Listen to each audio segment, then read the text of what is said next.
안녕하십니까? 영리학자 정현우입니다. 이제 양력으로는 새해가 시작되었습니다. 그러나 우리가 역학을 공부하는 입장에서는 역학은 계절의 학이고 기후의 학문입니다. 계절과 기후. 계절은 12절기로 바뀌었을 때 입춘, 경첩, 청명 이게 입하해서 12절기가 바뀌었을 때의 기운의 변화로 그 달의 시작, 연의 시작을 보는 겁니다. 그러니까 엄밀하게 얘기하면은 입춘이 지나는 날이, 입춘날이 바로 뭐냐? 새해의 시작이다, 이렇게 볼 수가 있습니다. 새해 시작은 입춘일입니다. 그러나 이 동지가 지나게 되면은 낮이 점점 길어지듯이 새해 기운에 접어들었다고 볼 수가 있습니다. 그래서 우리가 이 동지가 이제 지났기 때문에 해는 아직 입춘 전에 이민년이지만은 계묘년의 기운이 지배하는 영향권에 들어와 있다, 이렇게 분석을 하시면 되겠습니다. 지금 오늘은 이 을미 연주에 대해서 말씀을 드리겠습니다. 을미 연주는 우선 이 을목이라고 하는 건 뭐냐? 천간의 성질로는 초목이고 생목이라고 하는 겁니다. 그러니까 초목과 생목은 뭐냐? 나무가 뻗어 올라가려고 하는 기상이 강한 것이 을목입니다. 향상심이 많아요. 그래서 뻗어 올라가려고 하는 의욕이 많아요.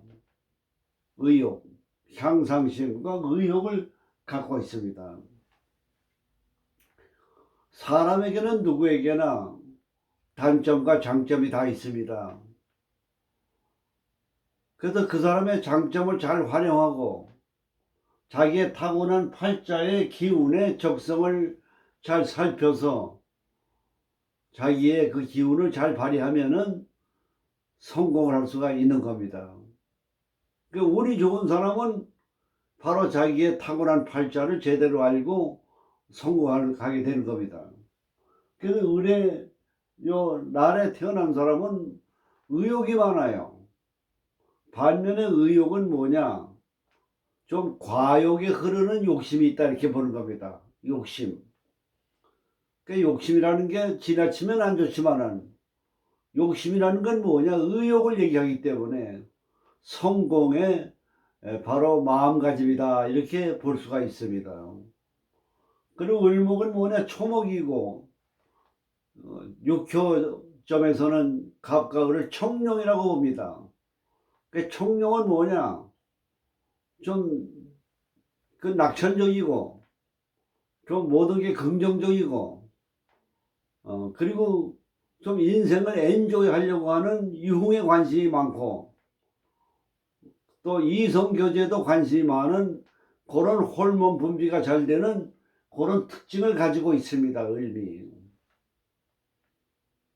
그 다음에 이 을이라고 하는 거는 생목이 되기 때문에 모든 태도가 긍정적이고 낙천적이고 좀 표정이 밝고 웃는 그런 얼굴이라고 볼 수가 있습니다.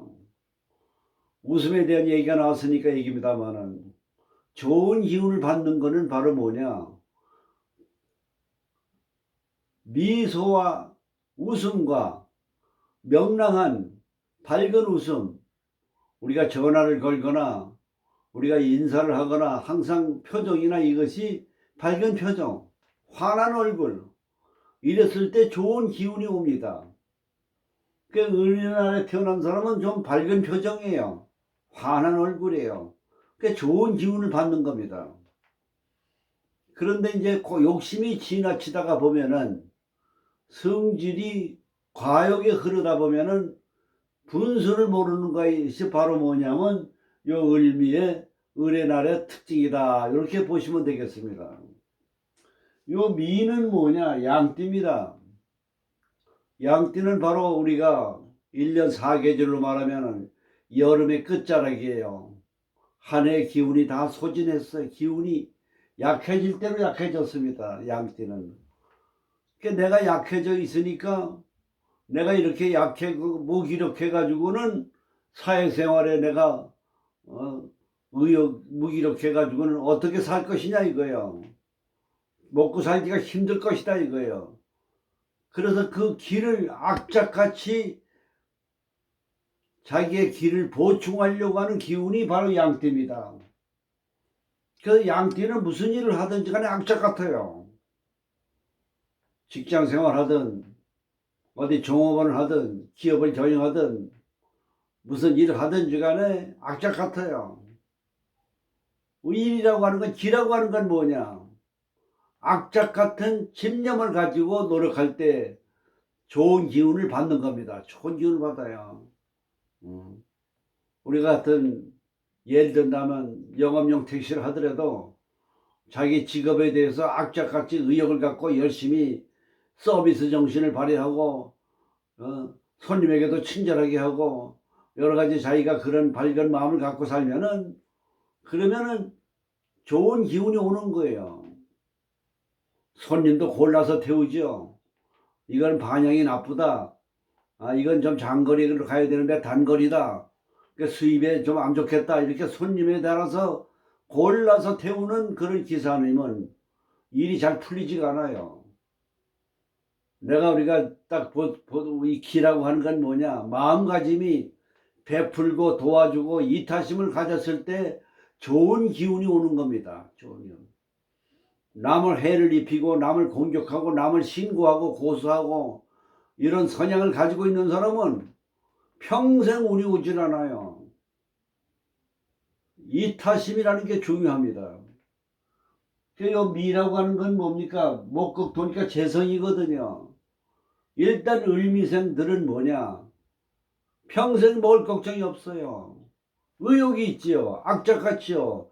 자기 일에 열심히 하니까 부지런한 새가 아침에 일찍 일어나면 모이를 많이 먹을 수가 있듯이 그런 성향을 가지고 있는 게 을미의 특징입니다.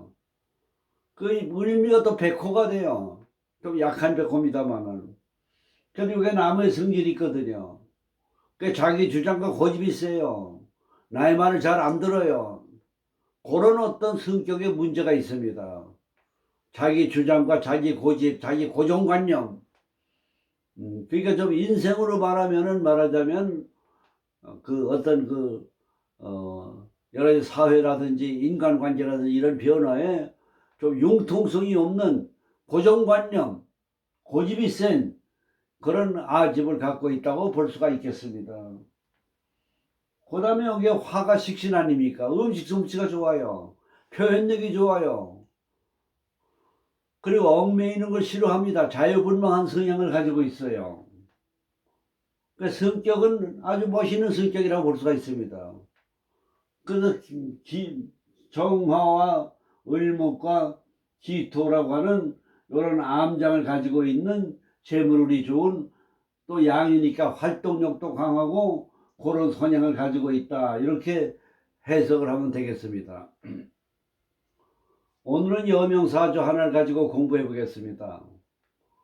보통 우리가 사주를 감명할 때는 열에서부터 이렇게 쭉 훑어 내려가셔야 돼요. 연, 월, 일, 시로 쭉 훑어가야 됩니다. 그리고 오늘은 대운과 세운 보는 법도 말씀을 드리겠습니다.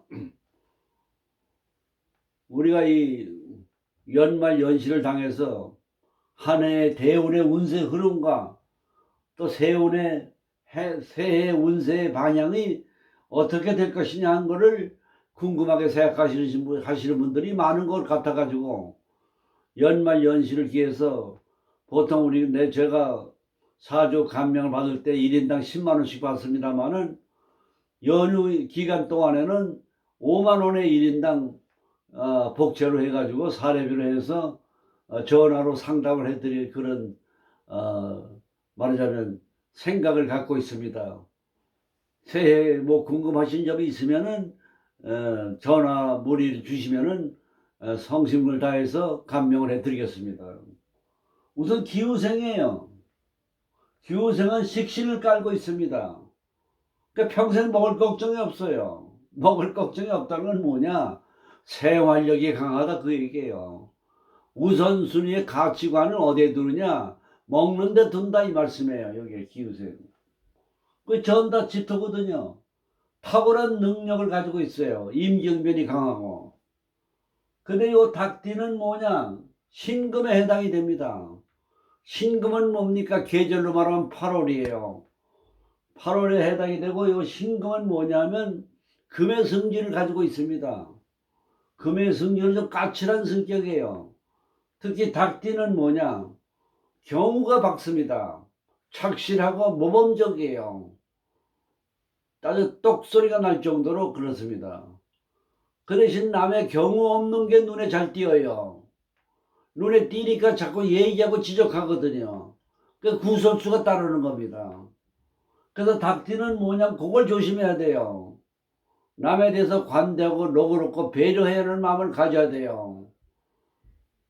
우리가 인생을 살아갈 때 마음이 편해야 됩니다. 마음이 편하려면 뭡니까? 용서하는 마음을 가져야 돼요.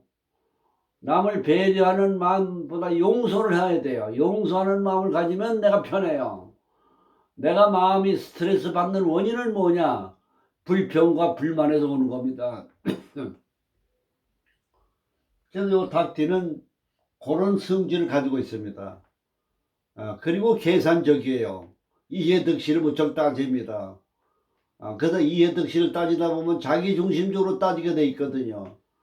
그러다 보니까 좀 인색하다고 하는 성향을 나올 수가 있습니다. 그다음에 정축입니다.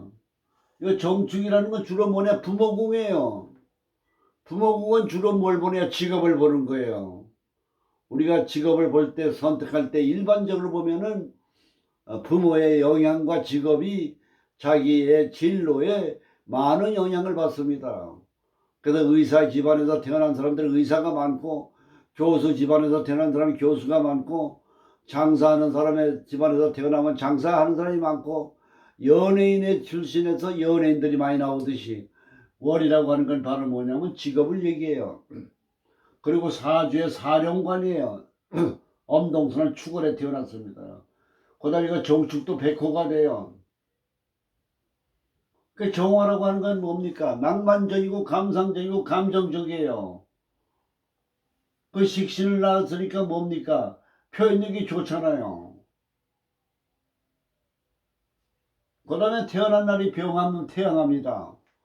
태양화라고 하는 건 우주 만물을 비춰주는 태양이라고 그랬습니다. 그 옆에 비겁을 놨습니다. 비겁. 이 비겁이라고 하는 거는 나를 도와주는 협조자도 되고, 내 재산과 내 순결을 말하자면 겁탈하는 그런 기운이 비겁입니다. 그러나 이 사주를 보면 신약사주거든요. 축월이면 엄동설한 아닙니까? 유축 금환입니까? 유술 금환입니까? 진유 금이죠. 사주를 전반적으로 보면 뭐가 많으냐? 금이 많은 성질을 가지고 있습니다. 금이 많으니까 결과적으로 뭐냐? 신약사주가 되는 거죠. 그러니까 이 비겁은 나에게 도움이 된다 이렇게 볼 수가 있는 겁니다. 협조자가 있다 이렇게 봐야 돼요. 근데 요 임수는 관성이 됩니다. 수국화. 관성은 뭡니까? 관직, 명예, 남자를 얘기합니다. 여자인 경우에요. 근데 요 정임합이 됐습니다. 목은 뭐냐? 나한테 인수가 돼요. 그러니까 교육과 사주다 이렇게 볼 수가 있는 겁니다. 그런데 여기는 병임충 종임목이거든요. 합과 충이 겸해지만 합도 안 되고 충도 안 되는 거예요. 그러나 그런 기운은 있다고 봐야 되는 거예요. 그 다음에 시에 와서 임진백호입니다. 요 임진은 뭡니까? 관성백호가 되는 겁니다. 말년에 명예운이 좋고 남자운이 좋다 이렇게 보는 겁니다. 그 사주는 축술 몸에 삼형살이 되어 있습니다. 근데 요게 대운에서 개미대운에 들어오면 축술미 삼형이 됩니다. 삼형살이라는 건 건강, 사고, 재난, 관제, 구설 이런 게 따르는 게 삼형살입니다. 근데 운이 좋을 경우에는 그 삼형살이 좋은 기운으로 작용할 수가 있습니다. 지금 운에서 뭡니까? 축월이고 유축금이니까 이 사주는 목화가 용신이 됩니다. 그 목화가 용신이기 때문에 지금 대운에서 보면은 이 사주는 인묘진으로 가기 때문에 평생 운이 좋은 사주예요. 평생 운이 좋아요. 평생 인수가 들어오고 비견겁이 들어오고 계속 운수가 좋아요. 밑에 식신을 깔고 있기 때문에 인수가 들어오더라도 먹을 걱정이 없어요. 운수가 좋기 때문에. 오히려 금이 많은 게 병이 되기 때문에 목화가 들어오는 것이 비견겁이 들어오면 재산을 극하지만은 죄를 극하지만 오히려 좋다고 볼 수가 있는 겁니다. 이걸 잘 아시기 바랍니다. 그래서 임진백호가 됩니다. 관성백호예요. 말년에 명예운이 좋은 거예요. 그래서 운세를 보면은 오운으로 본다면은 5세부터 평생운이 좋아가지고 65세에 갑신대운에 들어오게 됩니다. 갑신대운에 신이 들어오거든요. 그러면 금이 많은데 금이 들어오니까 활동하는 시기를 언제까지를 보느냐? 64세까지 활동하는 시기로 보는 겁니다. 그러니까 직장이나 교육계, 학교 교사나 있게 되면은 64세 정년 퇴직하고 그다음에 신대운에 들어와서는 이제 이 사주가 나름대로 금도 많지만은 요 병화도 많습니다. 요 술도 이렇게 있고 해서 요때 들어오면은 이제 여기로 그동안에 좋은 운세에서 닦은 기초와 기반과 여력을 사는 시기다 이렇게 볼 수가 있겠습니다. 우리가 대운을 보는 방법은 뭐냐? 팔자 옆에다가 지금 57, 57, 56, 55세거든요. 새해에. 55세면은 요 개미대운에 들어와 있습니다. 그럼 옆에다 개미대운을 쓰는 거예요. 그 다음에 새해는 개묘년이거든요. 그냥 사주에다가 요 대운과 세운을 같이 써서 대운과 세운을 보는 겁니다. 그럼 이 사주는 뭐냐? 새해나 대운에서 보면 운세가 금이 많은 데다가 묘미가 합이 돼서 목이 들어오고 묘수가 합이 되잖아요. 그게 운세가 얼마나 좋습니까? 기가 안정감이 있잖아요. 대운과 세운의 새해는 아주 좋은 상승세를 타는 그런 운세라고 볼 수가 있는 겁니다. 특히 뭐냐? 요게 인수니까 학술 교육 분야에서는 더 두각을 나타내고 좋은 이치라고 볼 수가 있겠습니다. 그래서 운세를 보면은 이 사주는 축월이고 유축금이니까 용신이 목하니까 1년 신수를 볼 때는 봄, 여름이 좋고 가을, 겨울이 좀 힘들다고 보는 겁니다. 그게 조후용신이에요. 그래서 금년에는 공부운이 좋으면은 인수는 뭐냐? 인수는 죄를 극하잖아요. 그럼 재물운이 안 좋다 이렇게 해석하기가 쉽습니다. 예를 든다면 편인년이 들어오면 밥상 때를 없는다 그러잖아요. 인수가 들어오면 죄를 극한다고 보잖아요. 그러나 이게 인수가 들어오면 신약사주가 내 힘을 얻으니까 금이 식신상관이 많은 사람한테는 인수가 들어와도 좋은 겁니다. 왜 그러냐? 이 식신상관이 병이니까 너무 많으니까 병을 제거해 주거든요. 그런 이치를 잘 감안하셔가지고 세운과 대운을 해석하시는 게 좋다 이렇게 볼 수가 있습니다. 그래서 금년 한 해 대운도 좋고 세운도 좋기 때문에 금년 신수는 좋은 운이다 이렇게 볼 수가 있고 신약사주에 비견겁이 들어오고 인수가 들어오니까 재물을 감당할 수가 있는 그런 좋은이다 이렇게 볼 수가 있어요. 그래서 축술 및 사명살은 뭐냐? 사명살은 되지만은 운세가 좋은 대운에 들어가서는 사명살이 전화위복이 되는 수가 많습니다. 그래서 오늘은 기후, 정축, 병술, 임진에 대한 대운과 세운에 대한 운세를 같이 한번 생각해 봤습니다. 역학이라고 하는 건 기운학입니다. 기운은 뭐냐? 마음이 기를 지배합니다. 긍정적이고 낙천적이고 미래에 대한 좋은 희망과 꿈과 좋은 암시에 마음과 생각을 갖게 되면 좋은 기운이 들어오게 됩니다. 그리고 표정이 밝아지고 환해지면은 관상이 바뀝니다. 그래서 관상이 좋아지게 돼 있어요. 그러면 좋은 기운을 받아서 새해에도 좋은 운세를 유지할 수가 있습니다. 그래서 우리가 새해에는 좀 더 너그럽고 남을 용서하고 사람을 볼 때 동정심을 갖고 보세요. 측은지심. 인생이 이 세상에 살아가는 것은 고뇌와 번뇌의 연속입니다. 그 번뇌 속에서 살아가는, 고뇌 속에서 살아가는 고통의 동반자입니다. 부부관계도 그렇고 자식관계도 그렇고. 그래서 좀 더 동정심을 갖고 상대를 바라보고 배려하고 용서하는 마음으로 새해 좋은 기운을 받아서 복 많이 받으시기 바랍니다. 감사합니다.